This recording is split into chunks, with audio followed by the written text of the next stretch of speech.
Kimberly, a 22-year-old taxi jump boy, was hit and then dragged under a truck. For his family, many unanswered questions remain regarding the moments before his death. The body of Aluan de Sanderes was covered in a space blanket after he was crushed between the four tires of the truck. Allen Street in the Kimberley CBD was closed off to traffic late on Thursday night following the incident. Onlookers gathered as emergency workers attempted to remove the body of the deceased, which was stuck between the wheels of the truck. According to one witness, Aluan was sitting on the pavement when they saw him being dragged by the truck as it drove off. The truck was pulling away and we shouted at the driver that someone was stuck under the wheels. At first he did not hear us. Some of the taxi drivers and other people at the scene ran to the truck and indicated to the driver to stop. He immediately stopped, but did not know what was happening. He was clearly in shock after realizing what had happened, the witness said. Aluan de Sanderes picture Soraya Croiana. I then called an ambulance. It was a terrible scene. The man's arms were under the one wheel and his legs under another.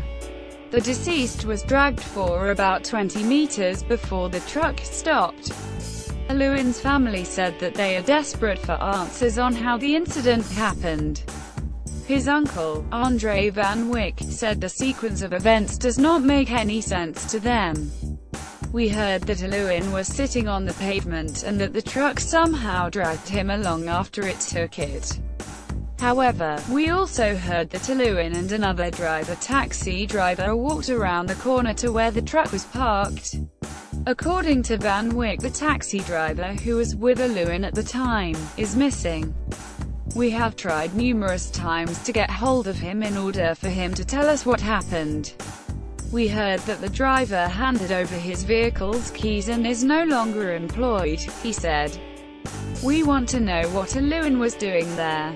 A truck first needs to stand and idle for a few minutes before it can drive off. Why would anyone sit next to such a huge vehicle whilst it is busy idling?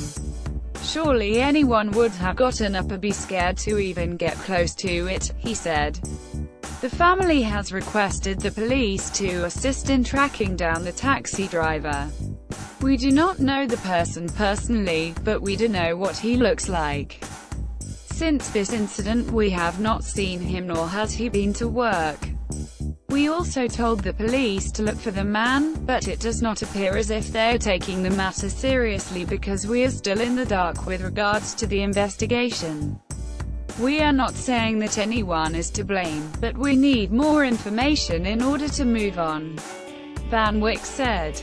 The family also approached colleagues of the deceased to determine whether there might have been any disagreements or arguments prior to the incident. Aluan de Sanderes' uncle, Andre Van Wyck, said that they are trying to find closure. Picture Soraya Croiana. Everyone only had good things to say about Aluan. Van Wyck said they got a call on Thursday that Aluan was involved in an accident. The taxi driver for whom Aluan worked called me and said there had been an accident. I then called his mother while the driver's brother went to fetch her and took her to the scene. On my way to the scene I did not think it was something major. However, my heart skipped a few beats the moment I saw the flashing lights of the emergency vehicles. I saw my sister on the ground screaming for her son. Aluan's mother, Suzanne Van Wyck, sat with her eyes closed as she listened to her brother talking to reporters. She said the last time she spoke to her son was when he told her that he was leaving for work. He usually left at about 6 a.m. He just said, "Mommy, I am leaving now." And I greeted him, she said. His family said they will always remember the deceased for his humbleness. He was very humble and forever smiling. He was not a problematic youngster. Police spokesperson, Lieutenant Colonel Dimakatso Moi, said they are investigating a homicide. Diamond Fields advertiser